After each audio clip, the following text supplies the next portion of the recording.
Assalamualaikum warahmatullahi wabarakatuh. Waalaikumsalam warahmatullahi wabarakatuh. Bismillahirrahmanirrahim. Alhamdulillahi rabbil alamin. Wassalatu wassalamu ala ashrafil anbiya'i wal mursalin, Sayyidina wa maulana Muhammadin wa ala alihi wa ashabihil mujahidin at-tahirin. Amma ba'du, subhanaka la ilma lana illa ma 'allamtana innaka antal alimul hakim. La hawla wa la quwwata illa billahil aliyyil azim. Saudara-saudara kaum muslimin rahimakumullah, ada seorang anak muda bernama Malik bin Dinar. Barangkali kalau bahasa sekarang, Malik bin Dinar ini masuk golongan jet set. Sesuai dengan namanya, Malik itu raja, Dinar itu uang. Malik bin Dinar kalau terjemahan kasar, raja bin uang. Dia memang kelompok head, kerjanya pesta. Satu malam tengah dia mengadakan pesta di rumahnya, ya tentu dilengkapi dengan minuman keras zaman itu. Datanglah ke rumahnya seorang tua rentak dengan pakaian compang-camping. Sampai di pintu gerbang masuk, wah, sudah dicegat oleh tukang kepruk. Ada apa, Pak? Enggak, mau tanya saja, kata orang tua tadi. Yang punya rumah ini siapa? Oh, majikan saya, bos saya. Oh, Malik bin Dinar. Malik bin Dinar? Iya. Bosmu si Malik bin Dinar itu hamba apa orang merdeka? Oh, dia orang merdeka. Dia bukan hamba. Betul, kata orang tua tadi. Sampaikan salam saya kepada bosmu Malik bin Dinar. Dia memang bukan hamba, dia orang merdeka. Kalau dia hamba tidak cuma begini kerjanya. Kalau dia hamba tidak cuma untuk pesta, dia hidup.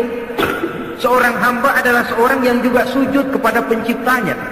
Seorang hamba juga seorang yang sadar dari mana dia datang, di mana dia sekarang, dan kemana dia akan datang nanti. Hambamu ini memang orang merdeka, dilarang dia tidak terlarang, dicegah dia tidak tercegah, dia perturutkan kemauan nafsunya dalam hidup. Oh, dia memang benar-benar orang merdeka, kasih tahu dia. Saudara, orang tua compang-camping ini pun lalu pergi, tidak ketahuan lagi kemana arahnya dia pergi. Disampaikanlah ucapan ini oleh si penjaga tadi kepada Malik bin Dinar. Terperangah dia mendengar. Ini ucapan orang tua sederhana, tapi kok nyangkut di hati. Kalau kau hamba bukan begini kerjamu, kau orang merdeka. Merdeka dari aturan Allah, merdeka dari agama. Kau mengatur hidupmu menurut seleramu. Kau memang orang merdeka. Dia renungi ucapan orang tua tadi. Malam dia tidur, mimpi.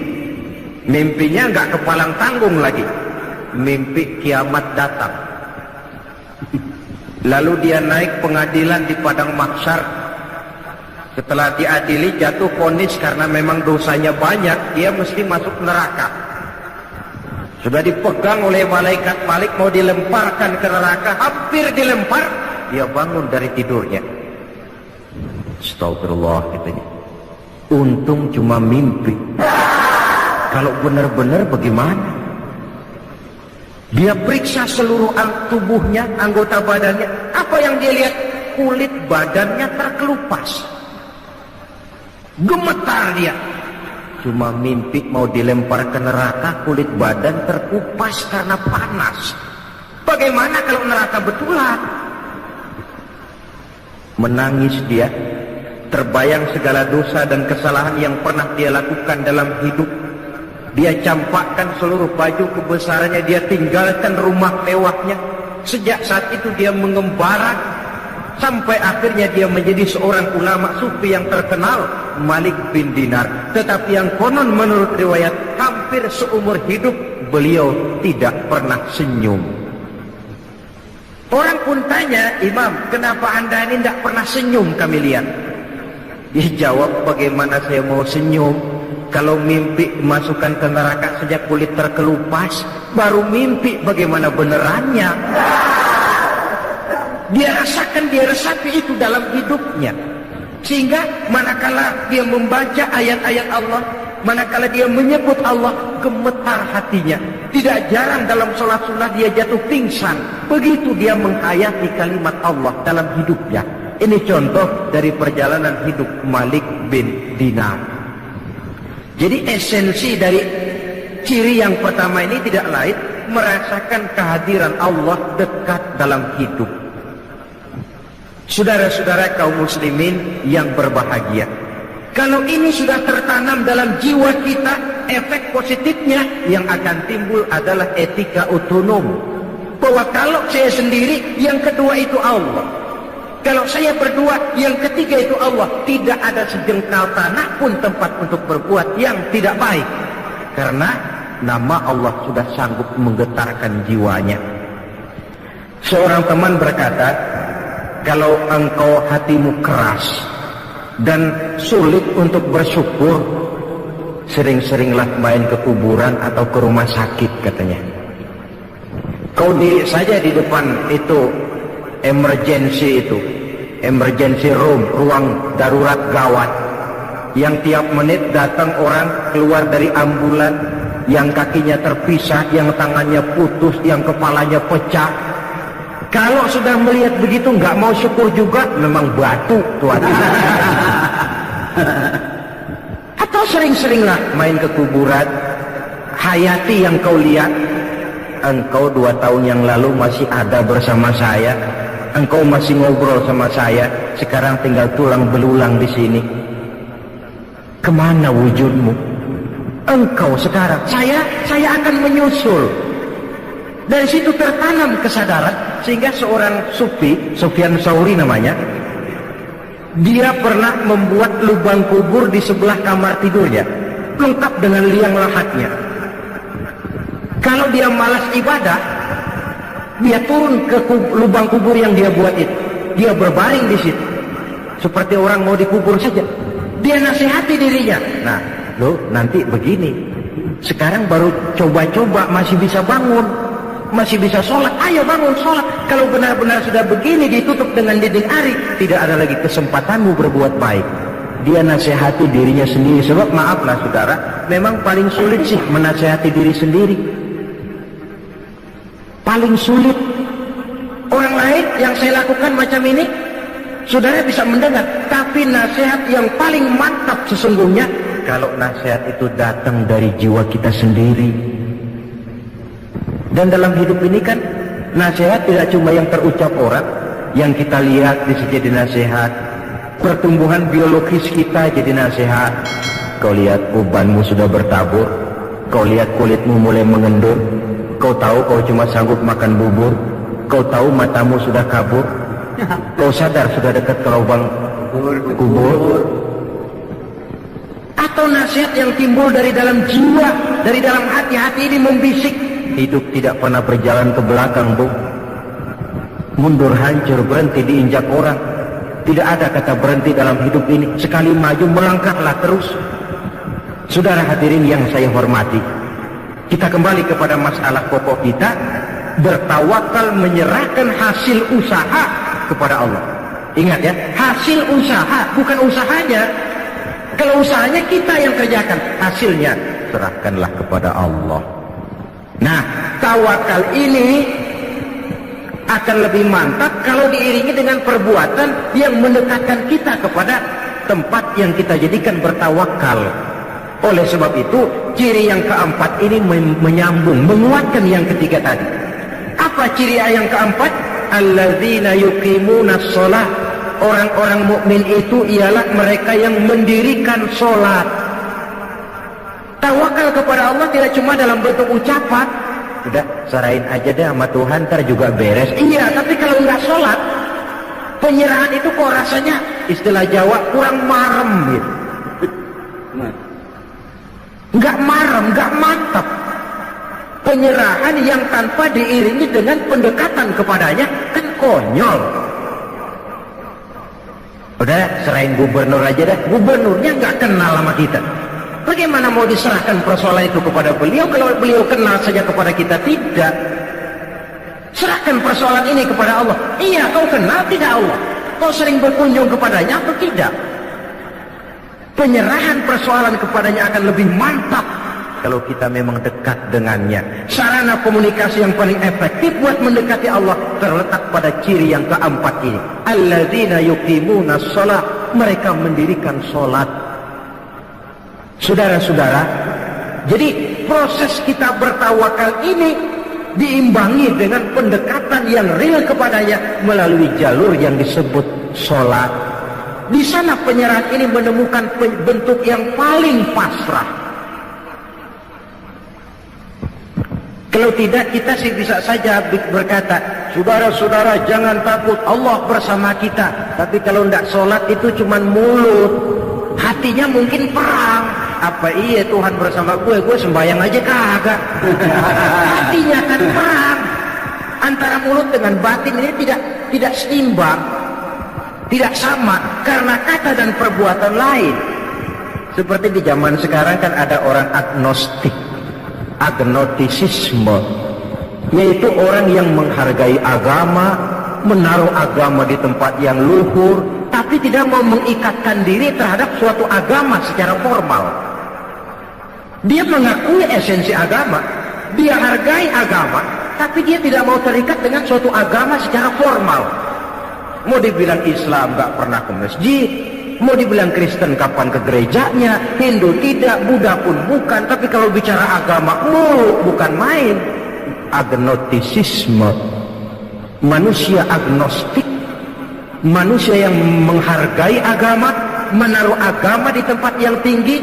Dia salut dengan agama, tapi secara formal dia tidak mau mengikatkan diri dengan suatu agama. Kan menggejala ini di masyarakat kita sekarang ini. Manusia-manusia agnostik macam itu. Paling-paling akhirnya dia akan bilang, semua agama benar, semua agama bagus. Lalu Bapak yang mana Pak? Itu pribadi saya. Pribadi saya, agnostik. Tidak mau secara terbuka mengikatkan diri dengan suatu agama. Cukup buat dia menghargai agama. Nah, coba kalau penyakit ini berkembang, yang akan jadi korban anak cucu kita, generasi yang akan datang, lebih gampang lagi sikap beragamanya.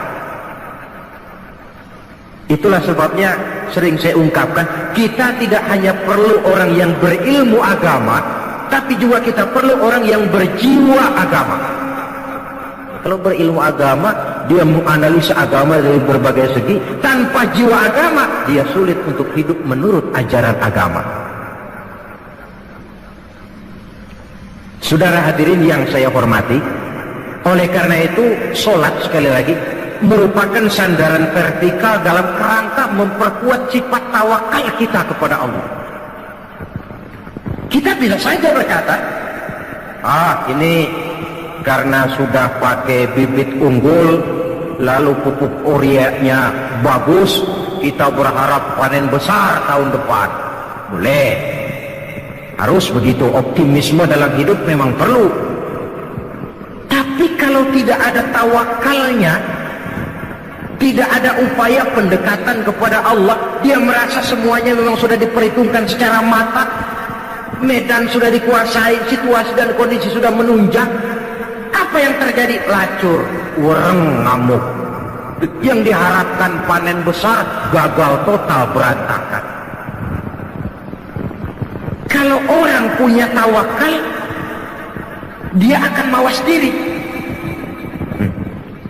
Inilah manusia. Dia cuma berupaya, Allah menentukan. Ada hikmahnya buat kita. Mungkin selama ini kita melupakan dia, mungkin kita jauh dari dia, mungkin ini teguran buat kita. Tapi kalau dia tidak punya sifat tawakal ini, pertama frustasi, yang kedua, dan ini yang paling jelek, tapi ini memang penyakit umum, mencari kambing hitam. Ini kan penyakit umum, kurangnya sifat jantan, mencari kambing hitam, menyalahkan sana, menyalahkan sini. Yang tentu yang disalahkan menangkis diri, mendebat dan membantah. Akhirnya yang akan timbul bukan jalan keluar yang baik, tapi jalan keluar yang akan merupakan persoalan baru yang lebih pelik lagi. Salat untuk bertawakal kepada Allah. Selain daripada bahwa salat yang dikerjakan dengan betul, sejak syarat rukunnya sampai khusyuk dan khudu'nya punya dampak yang positif, yaitu mencegah manusia dari perbuatan yang keji dan munkar. Baiklah ya, ini sifat yang keempat yang kelihatannya berkaitan dengan sifat yang ketiga tadi. Sifat yang kelima, ciri yang terakhir dari seorang mukmin dalam Al-Anfal ini, wa mimma razaqnahum yunfiqun. Mereka orang-orang mukmin itu membelanjakan rezeki yang diberikan kepada mereka itu di jalan Allah. Dia peras keringat, banting tulang, pergi pagi pulang sore, berusaha. Setelah dia dapat, dia sadar di sini ada hak anak yatim, di sini ada hak masjid, di sini ada hak pondok pesantren, di sini ada hak janda-janda tua yang miskin, punya anak banyak, hidup perlu santunan. Sehingga dia lalu tidak hidup hanya untuk kepentingan perut dan dirinya sendiri saja, tapi mampu menjadi rahmah sekurang-kurangnya bagi lingkungan di mana dia tinggal. Berbahagialah manusia kalau dia dijadikan wasilah oleh Allah untuk menyampaikan rezeki kepada orang lain. Tidak ada orang jadi kaya raya lantaran dia bakhil, tidak ada orang jatuh melarat lantaran dia pemurah. Rezeki yang diberikan Allah dibelanjakan di jalan Allah, dan tidak perlu semua, Allah pun tidak menuntut semua. Pernah Rasul mengutus seorang sahabat mengambil zakat kambing dari seorang sahabat. Ambil zakat kambingnya. Sahabat yang disuruh ngambil ditanya, yang harus saya ambil kambing yang terbaik ya Rasulullah? Jangan. Lalu yang terjelek? Juga jangan. Yang pertengahan saja. Kalau kau ambil kambingnya yang terbaik, nanti susah hatinya orang yang punya kambing. Kambing saya yang paling bagus diambil. Kalau kau ambil kambingnya yang paling jelek, kasihan orang yang nerima, nanti dia ngedumel, kambing gempor aja dia zakati. Keseimbangan. Hak milik pribadi ada, diakui, tapi harus berfungsi sosial. Coba, bakhil dicela dalam Islam, tapi mubazir, boros juga tidak dibenarkan dalam Islam. Jalan tengah antara boros dan bakhil, pemurah. Bedanya pemurah dengan pemboros apa? Kalau pemboros dia tidak peduli membelanjakan harta untuk sesuatu yang tidak ada manfaatnya, itu boros. Nah kalau pemurah, harta ini dia belanjakan dalam sesuatu yang jelas ada manfaatnya. Maka bersabdalah Nabi, Ar-Rahimuna yarhamuhumur Rahman, irhamu ahlal ardi yarhamkum man fis sama. Orang-orang yang punya belas sifat kasih akan dikasihi pula oleh Allah. Sebab itu sayangi apa yang ada di permukaan bumi, nanti yang di langit akan sayang pula kepadamu. Akan berlimpah kasih sayang dan rahmat Allah kepada kehidupan. Alangkah nikmatnya kalau yang kaya sayang kepada yang miskin lalu menolongnya, yang alim sayang kepada yang awam lalu membimbingnya, yang berkuasa dan kuat sayang kepada rakyat yang lemah lalu melindunginya, akan turun rahmat Allah, akan tercipta kehidupan yang tenang, damai dan tentram. Sebaliknya, kalau yang kaya memakan yang miskin, yang alim membodoh-bodohi orang yang memang sudah bodoh, yang kuat dan kuasa malah menekan kepada yang lemah, hidup ini akan jadi bencana. Yang timbul bukan lagi kebun dunia yang indah permai, tapi barangkali neraka dunia yang membuat kita tidak kerasan menjalani hidup ini. Saudara-saudara, agaknya inilah pembicaraan kita pada pertemuan kali ini. Saya ingin mengakhiri uraian ini dengan satu cuplikan peristiwa kecil. Al-Hasan pernah bertanya kepada seorang laki-laki, "Amu'minun anta?" Apakah kamu orang mukmin? Orang ini menjawab, kalau yang dimaksud dengan mukmin itu beriman kepada Allah, malaikat, kitab, rasul dan selanjutnya, ya saya mukmin. Tapi kalau yang dimaksud mukmin seperti yang dikatakan Allah dalam ayat Anfal ayat 23 yang kita bicarakan ini, saya nggak tahu saya termasuk mukmin apa enggak katanya. Ini jawaban orang itu dan ini jawaban kita barangkali. Kalau soal iman kepada Allah, malaikat kita, pokoknya kepada rukun iman yang 6, ya kita mukmin. Tapi kalau sudah bicara Anfal ayat 2 dan 3, apakah kita mukmin? Secara jujur, marilah kita mencoba menjawabnya. Yang pada akhirnya jawaban itu akan kita terjemahkan dalam perbuatan kita untuk menyesuaikan antara ciri dengan keadaan kita. Semoga menjadilah kita orang mukmin sebenarnya seperti yang dikehendaki Allah dalam Al-Anfal ayat 2 dan 3. Amin ya rabbal alamin. Nah saudara, sekianlah jumpa kita kali ini. Walaupun yang saya sampaikan singkat, mudah-mudahan ada manfaatnya. Terima kasih banyak atas segala perhatian. Mohon maaf atas segala kekurangan. Usikum wa nafsi bitaqwallah. Aqulu qawli hadza wa astaghfirullahal azim li wa lakum. Wassalamu alaikum warahmatullahi wabarakatuh.